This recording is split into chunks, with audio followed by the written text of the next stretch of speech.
I'm Eric Loy, and welcome to Loy Interviews.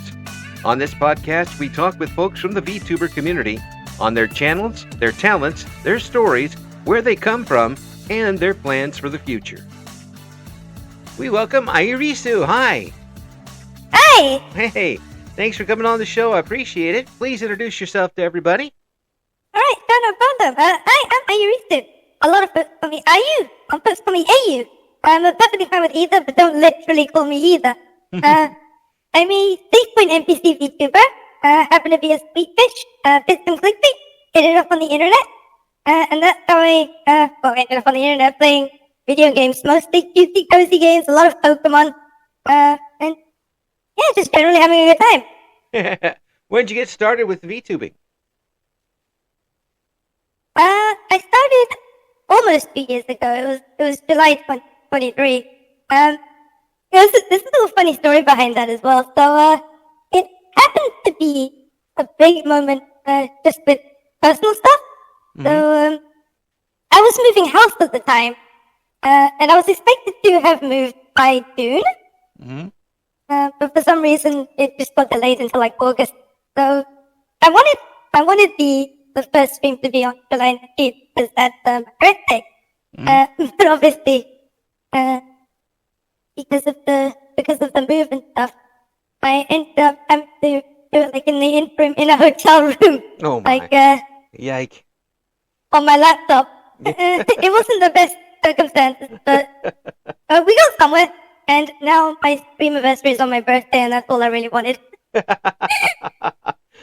So you started off under some interesting conditions. Indeed. Yes. But you kept going. What brought you into it in the first place?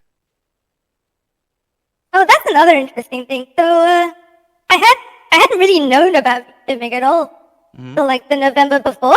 And the way I found out is like I was just randomly searching for gifts on like Discord to send to someone, and I saw this cute slime girl, and I was like, "Oh, who's that? What anime are they from?" So I went to like do a reverse lookup on Google and stuff, and I found that it was a VTube. Like, wait, what are these? How does this work? Yeah. And I had a look at their channel. I started following some other channels, particularly because I love Pokemon. I was looking specifically for Pokemon channels. Yeah. I made quite a few friends, and it looked so fun, I decided I wanted to give it a go. Well. I got to work on, like, setting up for that. Yeah. So, was it easy for you to settle in and talk with an audience and kind of incorporate them into the games you were playing? I think so, yeah. Partially because I started just watching people and chatting with them. So I made a lot of friends before I started YouTube. I think I started with 100 followers. That's a pretty good start. Yeah, so I had a lot of friends like popping in and saying, supporting me and stuff. Yeah. It made life a lot easier than an empty chat for sure. Yeah. Yeah, it does have, it kind of greases the wheels a little bit, doesn't it, at the start? Yeah, it's nice to have a little bit of momentum going when you first hit it. Yeah. Even so, was that your first time with a microphone really in front of people? Discounting like what's the word? Casual streams on Discord to my friends. Yeah. But at that point we're playing together, right? So it's not quite the same. Than an audience like dedicated to watching. Yeah. But otherwise, yeah, this would be the first time. Yeah. Okay, good. So were you always a person who really kind of wanted to grab that microphone and get on stage, or were you a person who'd rather watch and participate from there? It's hard to say. I quite like both sides. Yeah.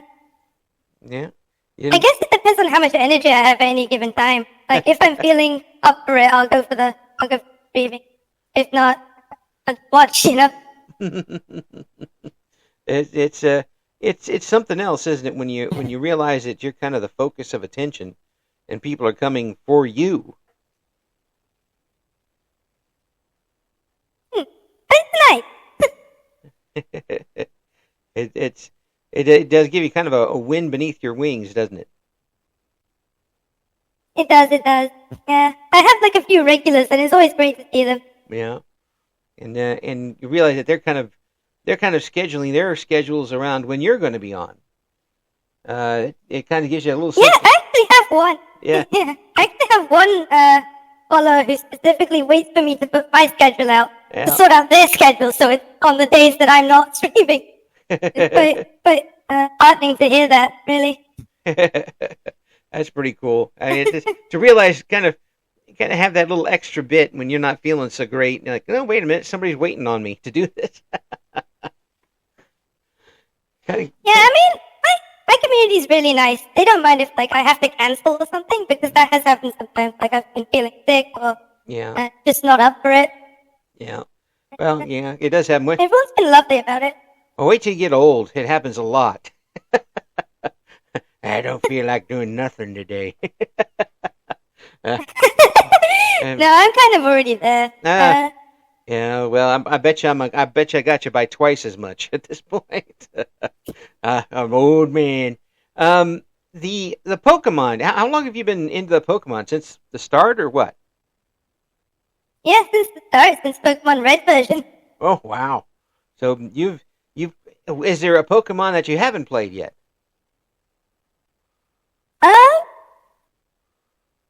I'm struggling to think of one, actually. I've played quite a few of them.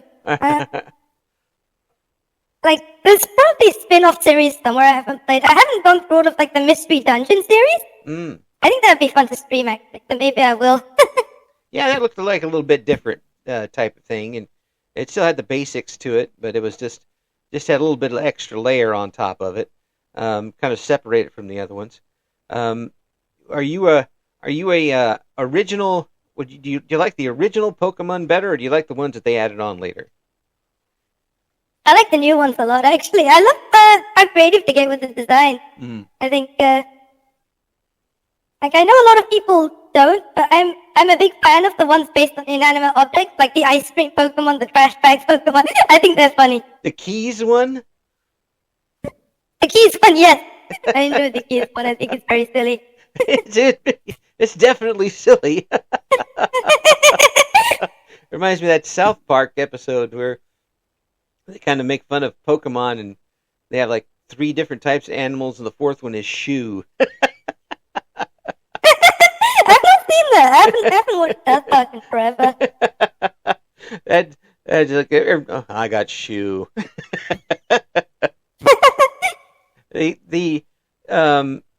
So have you got yourself a specific tactic for the Pokemon, or do you do you change it depending on how the game is going? I think I tend to just pick the ones I like the look of, and I always try to go for ones I've never used before. Wow. So it gives you a different chance, different build every time, huh? Yeah. Yeah. You know, would you rather go with what type? If I said you can only have 6 Pokemon, and you could only be a certain type of Pokemon, which type would it be? Water. With fish VTuber, I've got to go for water. You're gonna just squirt them down. Yeah. So if I weren't, though, I might take Bug. I think Bug is funny. Yeah, Bug is kind of odd. Have you seen the version that they have out with, was it Pokemon Too Many Types? I think it's called. Oh, I've heard of that one. I've not tried it yet, Yeah. but I think I want to at some point just for fun. That looks like it'd be really bizarre. I think so. I've heard there's like some 100 odd types, and I wonder if it's just easier to learn what is effective against which Pokemon rather than against which type. Well, they put up a chart of that game, you know, how like they do with what works best, and that chart was like 40 by 40. There's so many things to chart. 40 isn't as bad as 100, but it's still. It was tough to read. You had to squint really hard to see all this stuff. Well, is a silly Pokemon good against water? I don't know. And the thing is, I'm not the type to reference this chart at all. I will try and memorize what I can. Yeah. Uh, You're. then the chart forming in my head would just go crazy. Oh, yeah. That many would be a little too much for me to deal with. So have you tried the Nuzlocke? Only once. I know you've interviewed Anna Frey recently. I did I say recently, I think it was January. Yeah. But I did like a soul-long challenge with her. Oh. And I've learned I'm not very good at Nuzlocke. I'm too reckless. Especially for a Soulslock one. You really gotta. Yeah. You gotta really be in sync with your teammate for that one. You got one person who's really conservative, and the other person who's out there. You're not going to get very far. That's exactly how it went. I'm the second person. No, not that. Oh. Like, hey Anna, this one's dead. Hey Anna, this one's dead. Hey Anna, this one's dead. Meantime, Anna's got everything all set up perfect on their end. I've got the best Pokemon. I gotta throw them out now. Thank you. You get a DM. We're never doing this again. In all fairness, we did finish. Yeah. We did finish. It was okay. That's really tough. But yeah, I think I did get the DM. It's like I need a little break just from collabs in general. Would you rather play the Pokemon just regular, or would you like the mods, or have you tried any of the bootleg type stuff? I'm not that big on bootleg stuff, or fan games in general. I like to just play the original ones. Mm-hmm. But I have done a randomizer before. That one's quite fun. Oh, I've seen those before. That's how randomized did you get? Was it all the way down to the doors going to different places, or how randomized was it? Oh no, not that. It was just the Pokemon encounters that were random, but also some of their moves. Oh. Which is great.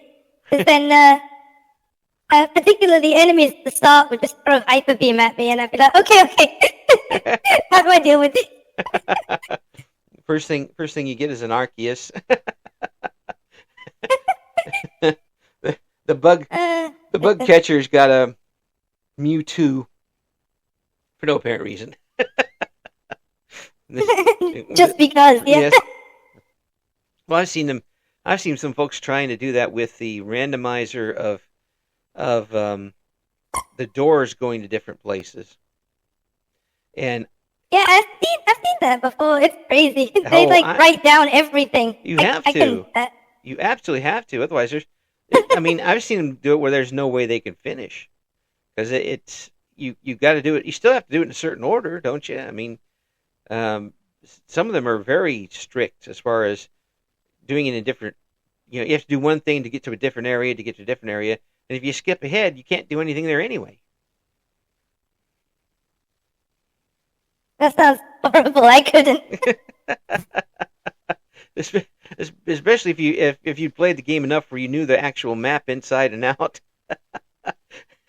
and to open up a door to a gym and find that you're in a completely different village or something. that would be really frustrating. That would be frustrating. So how long would you say you've been playing, especially the Pokemon games? Sorry? How long have you been playing the Pokemon games? Well, I said Pokemon Red, so that would have been, 1997 odd? Oh. So it's coming up to 30 years. Ooh. Probably. So you have been, you automatically get the badges now. You're that much of a veteran. You come up, you get pretty much, yeah. You've graduated to be your own gym leader. just from sheer service. I guess so. It's so I know you're playing most of the Pokemon games. Are there other games that you've played on stream, or has it been strictly Pokemon? Oh no, I play like a variety of stuff. Mm-hmm. Like these days, actually, I've been playing much Pokemon because I'm waiting on a friend. Mm-hmm. But like, I'm playing Sonic a lot lately because Sonic's birthday is coming up. I've been playing the new Delta Rune got released, Mario Kart World. I don't think I've streamed yet, but I'm planning to. Yeah, the Sonic games. What's that other one? Fantasy Life. Yeah. The Sonic games are always too fast for me. I mean, I think that's actually perfect because you can condense it down into 1 or 2 streams. Very, very comfortable that way. Yeah. I mean, I used to play a lot of pinball when I was a kid, but but there's a lot of reflex involved in the pinball, but I'm also not anywhere near 15 years old again. So the reflexes aren't nearly the same as they were back then. And in Sonic it moves so fast that I can't keep up with it. I am very old when it comes to that stuff. But I mean, I watched the other folks play it, and I'm like, well, at least you know what's going on. I have no idea. It's I mean, with Mario games, you can kind of at least, you might have to do some quick moves, but at least you can see what's happening. When it zooms off the screen, you have no idea what's going on. Yeah, Mario's all acrobatic, so it's a bit, I guess tricky, but slower. Yeah, it can be very tricky. My grandson was playing a mini game against me with one of the Mario games, and of course, being the good grandpa that I am, I was letting him win. And he turned to me and said, "I guess I just own you, Papa." And so that was the first time that my young grandson learned that I was a OG Mario player. I beat the first NES Mario game, young man. Oh, dang. Oh, dang. So I've tried some NES games. I struggled. It's hard. Yeah. Well, I only beat it one time, and it was like 4 o'clock in the morning. And I finally beat it, and no one ever talks about this, but in the original, if you beat the game, it gives you another world to play that all of the characters in it turn to the little helmet dudes. And actually, it can be pretty tough. It's an advanced version of the game. And I almost got to the finish of that one, too. The same time. Oh, wow. Yeah, and the only reason I even had a larger Mario, I just missed a jump right before the end scene, and I would have won it. I would love to have seen what would happen doing it a second time. But yeah, I called a friend of mine at 4:30 in the morning and told him I beat it, and he told me never to call him again.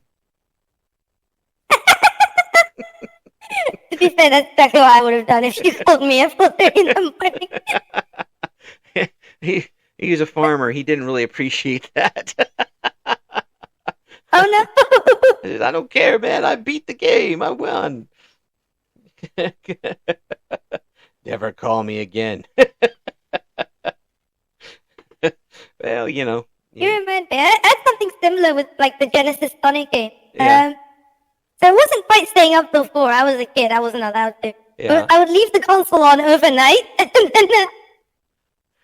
then because there's no save state or anything, right? So Right. I just have to hope that it doesn't turn itself off by the time I wake up in the morning.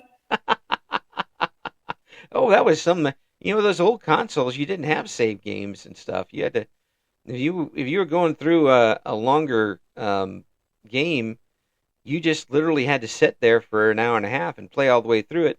Otherwise, you weren't going to finish it.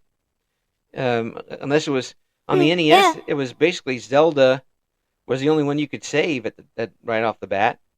And if you didn't do that, you're pretty much messed up. Unless you wrote down the 85. I also remember the time when they started introducing like passwords. Yeah. You had to like write them down in the little note section of the manual. Yeah.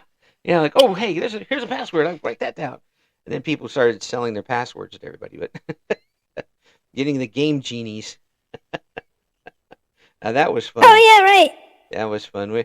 we got a hold of one of those and played Super Mario Brothers 3, and it was we found all sorts of things in there with the cheat codes, the ones where you're always flying, or it was like, hey, this is an area we wouldn't have never found if had we been playing it the right way. Like they put all sorts of things in this game. And when you've beaten it once, the best thing to do is cheat. That way, it's good fun. You get the whole experience out of that one. Is there a game that you'd like to stream? You haven't been able to do it yet? I have a list. Give us a few of them. It's just a matter of time, really. Yeah. Let me go look for it. Well. My stream list here. Yeah. Yeah. Dave the Diver is one. I've heard a lot of people are big on Dave the Diver, and as a water VTuber, I feel like I should. Yeah. Yeah, you probably should get that one in there. Yeah. Diva Dave the Diver. Similarly, like the Splatoon game would be cool. I spent ages playing Splatoon 2 when it came out. Yeah. I haven't really touched it since because I was worried I would get hooked again. Yeah, I've got a couple games I have to stay away from. Stardew Valley is one I have to stay away from. Otherwise, I'll be gone for another year and no one will see me again. I've got interviews to do. I can't be harvesting my tomatoes. I have to get on the interview channel. Is there a particular game that is kind of your comfort game that you'll go back to? I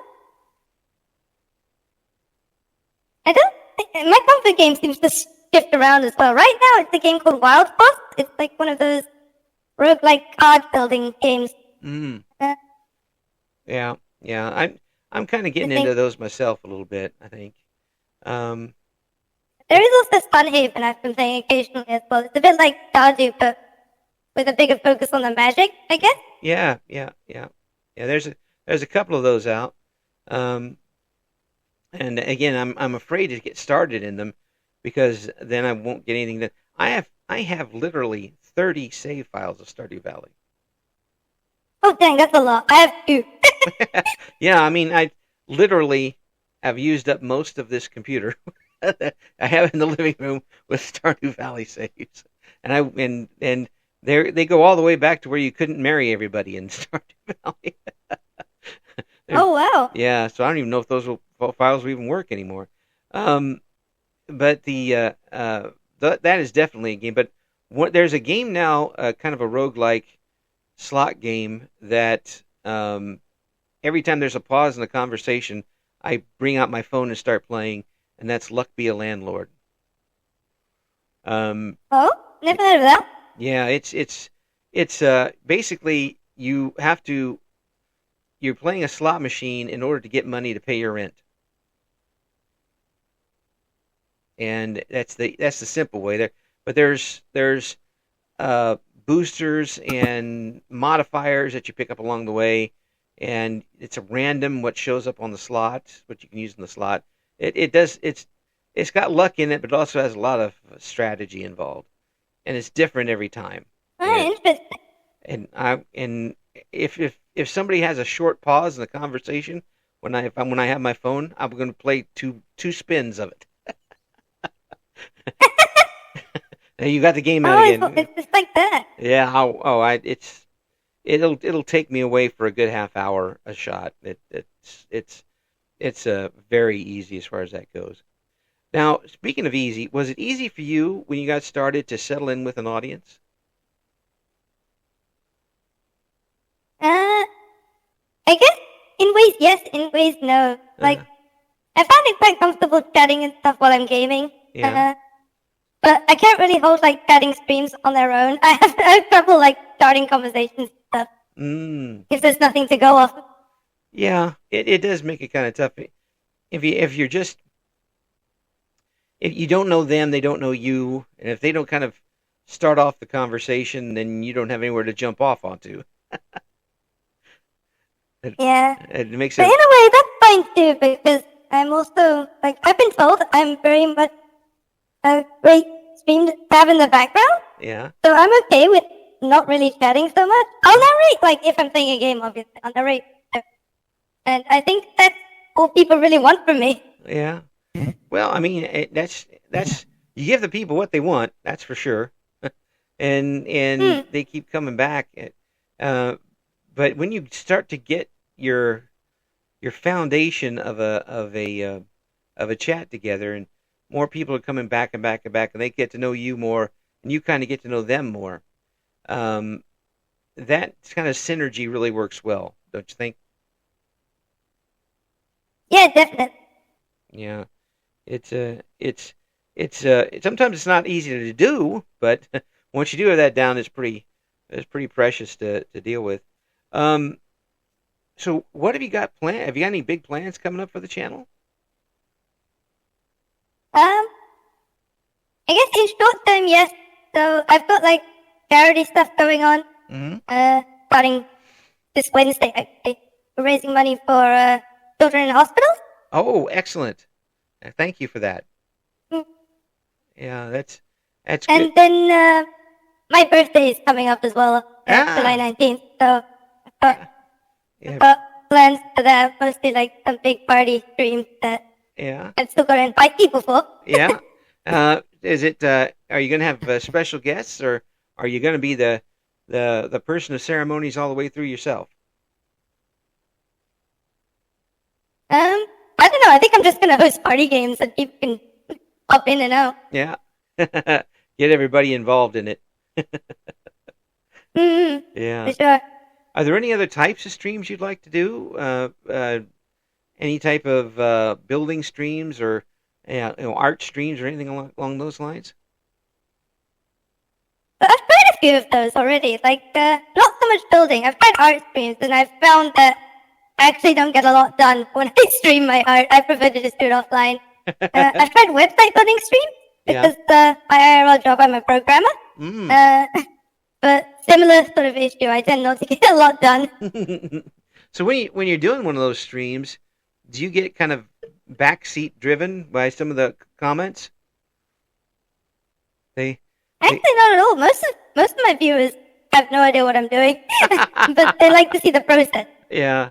Oh, I do that a lot with streamers, especially if they're doing a card game like a Magic the Gathering or a Yu-Gi-Oh or something.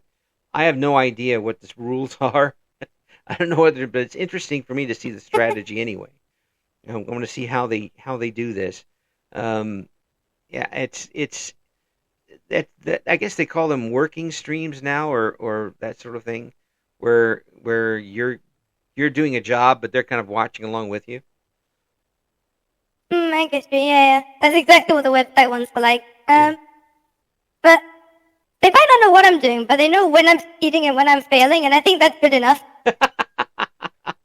Yeah, I'm to the point where I just assume I'm probably failing, but I just try to do it slower. I guess that's true with programming as well. It's never really succeeding and failing. It's either failing or good enough. Yes. What you want to do, you keep failing, but you want to fail at failing. Two wrongs, exactly. Two wrongs make a right. Well, this I tried to make this not work, but it accidentally does. So that was good. It's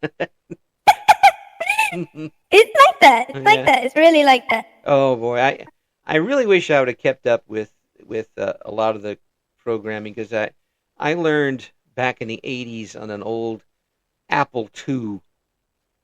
And yes, folks, there was an Apple II, and it wasn't the 1800s; it was the 1900s. And it happened to be the same type of basic language that I had for my Commodore 64. So I was writing text-based things and games for it and using the capabilities of it as much as I could. I was really enjoying myself with it. I was running out of paper, printing on a dot matrix, but it was a lot of fun. But you talk about your string programming. Boy, my gosh. There's only so many variables you could use. Then I had to write them all down to make sure I didn't double up variables and really mess up the game I was trying to put together. I never did quite finish it where I wanted it to, but it was a lot of fun to work with. Do you work on games, on game development, or just regular computer programming? So I'm essentially just building a website for myself in like JavaScript. Yeah. So so not so much like game dev. It's web UI, I guess you'd call it. So it's your own website you're building. Yes. I say building. I started like maybe half a year ago. Yeah. No, I stopped like half a year ago. I started before, and I haven't really touched it since. and you sometimes you put that on and stream while putting it together? Back when I was working on it, yes. It's I worry about that if I had to try to do it now, because learning now is probably, they say it's never too late, but they don't know me that well. The I would be worrying about learning how to do something and then have the whole thing change underneath me. It's okay that we don't even use this language anymore. We use something else. Have you had that? Oh no! Had it happen where you're kind of working against the clock, trying to get something like that done before suddenly you don't have any? It gets obsolete. No, I don't think I've had a project on for that long just yet. I'd say it's something we end up with at my work position, because we have some really older programs that we use, and one program that we use was made in 2003, and it's been scotch taped so much. It works, but it really does look like somebody literally cut and paste things together just to get it to keep rolling rather than get something new. It does cause some interesting problems. So with your birthday event coming up, have you got any specific plans other than kind of the party games that you want to do on the birthday? You got any other announcements coming up with it? No, not particularly. It's gonna be, I mean, last year we just played a whole bunch of the Jackbox games. That was a lot of fun. Yeah. So we'll probably be doing a bit of that, a bit of Mario Kart, because that released recently as well. Yeah, just seeing how it goes. Yeah. How long do you think you're going to go with it?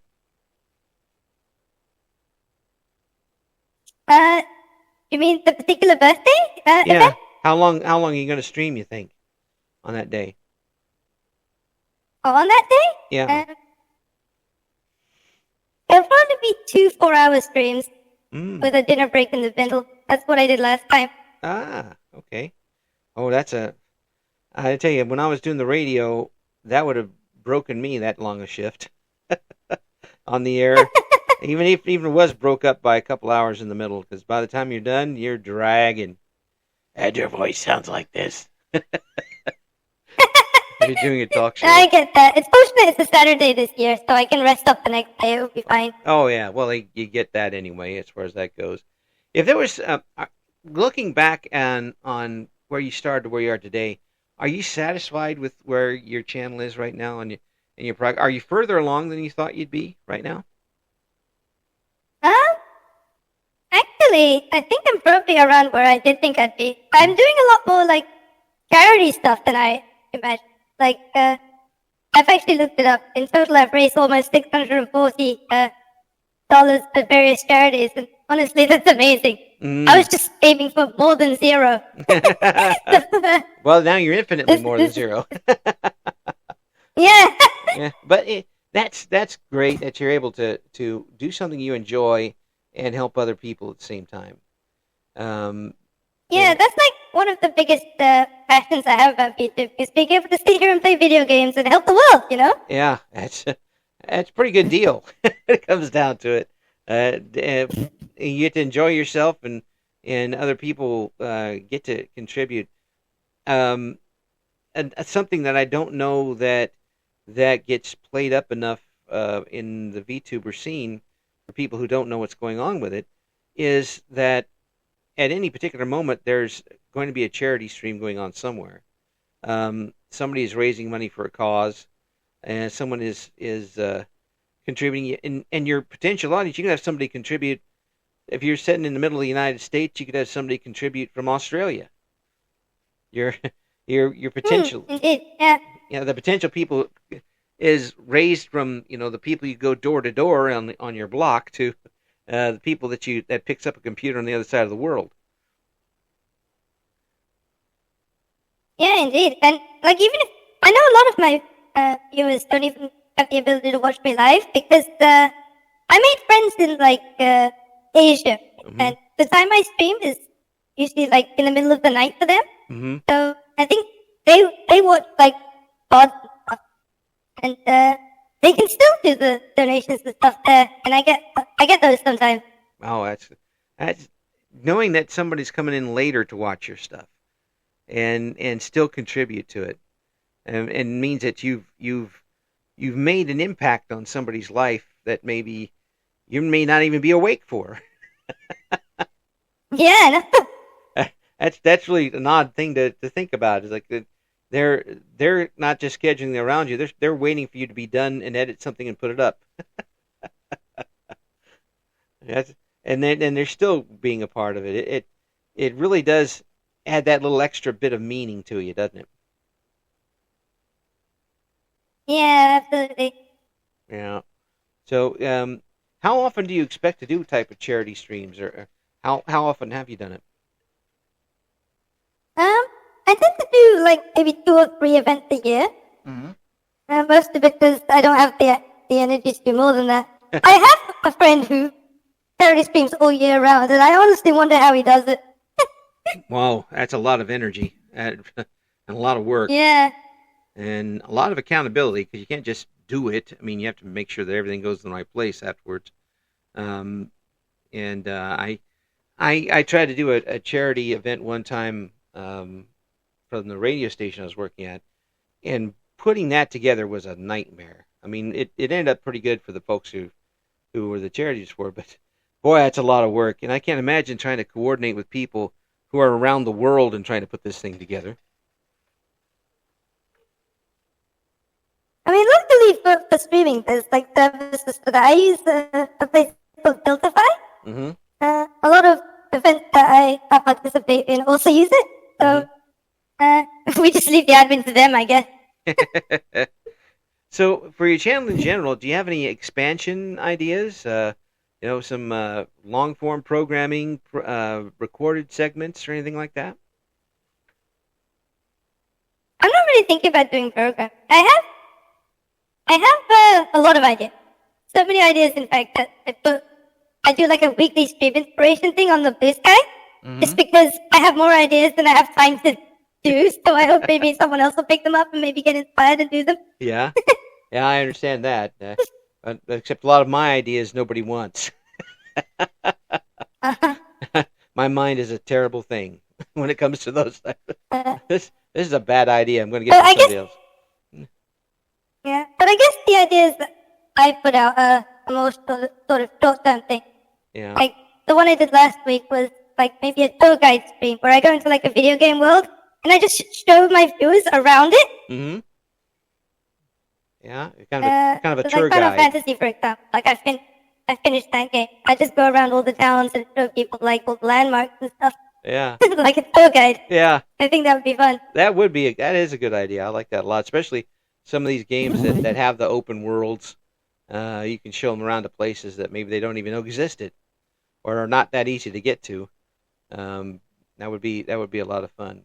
Well, it's a lot of fun talking with you, and I'm glad to meet you here. And I hope things continue to run for you. And it sounds like you got a really good attitude with this, and folks are enjoying tuning into you and seeing what's going on with you. For folks who want to check out one of your streams, do you have a regular schedule?